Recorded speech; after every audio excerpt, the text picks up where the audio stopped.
Well, this young Willy Wonka is different than the Willy Wonka from both prior versions that I love. But those versions of Willy Wonka are the Willy we know from the Roald Dahl books, where he's had decades of success. He's a little fried. The synapses in his brains are a little twisted, and he's giving away his factory for one reason or another. This Willy Wonka is the story of the beginning of Willy Wonka and the ambitious young chocolatier who hasn't made it yet, who's full of ambition, full of joy, full of a hat full of dreams, but isn't quite where he wants to be yet. I got approached to do Wonka,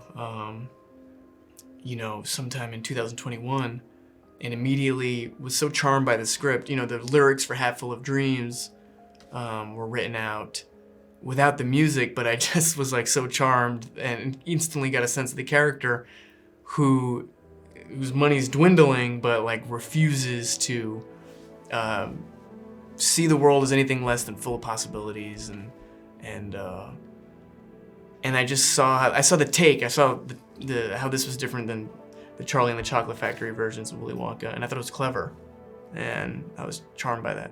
There are many moving parts on a Paul King movie, but it's also a very joyful ride, and full of laughs and a sense of play that, in the style of self-serious filmmaking that's more fashionable now. Maybe it's not as present on other. This is really a fun set, and he's got a wicked sense of humor. Working across Hugh Grant, Olivia Colman, and Rowan Atkinson was like seeing the British all-stars on set every day.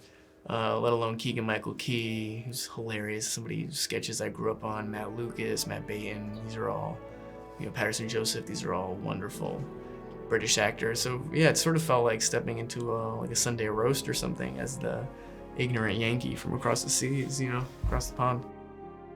There was more training that went into this than maybe anything I'd ever worked on, because there's an element of song and dance that you have to spend months prepping. Obviously for the songs you gotta record them, pre-record them. And for the dance numbers, I've talked about it before, but I was really humbled by, it's not simply about raw expression. You really gotta stay in the center of frame on some shots. Some shots you might be killing it, but another dancer might have messed up.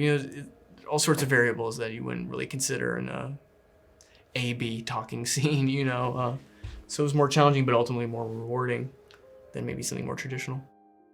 The message of Wonka is to never give up on your dreams, and it's meant sincerely and heartfelt. It's not some tired Hollywood idea that we're trying to sell you, and it's got nothing to do with me. It's got everything to do with Paul King, the writer-director, who's come up with a very clever origin story for Willy Wonka. Unexpected. And at least from my perspective, really came through on its promise to, create something that makes you want to dream and makes you, whether you're a kid or an adult, get in touch with your inner child and remember, what the things are that make you who you are to begin with, which we, as we get older, kind of lose sight of.